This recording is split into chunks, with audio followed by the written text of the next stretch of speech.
Saudaraku budayawan dan seniman film Aceh, Davi Abdullah, menilai penolakan terhadap konser grup musik Slank dan The Massive di Banda Aceh terlalu berlebihan.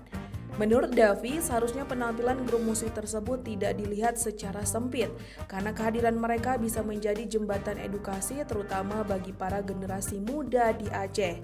Davi juga menilai kehadiran Slank dapat menjadi momentum penting untuk menguatkan pesan anti narkoba di Aceh, mengingat provinsi ini termasuk salah satu daerah yang rawan penyalahgunaan narkotika.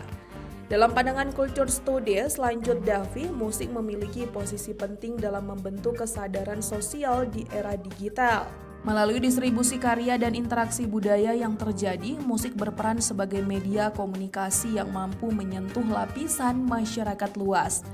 Menanggapi anggapan sebagian kelompok yang menilai konser musik bertentangan dengan ajaran Islam, Davi menegaskan bahwa persoalan moralitas tidak bisa disederhanakan hanya pada satu ruang atau kegiatan.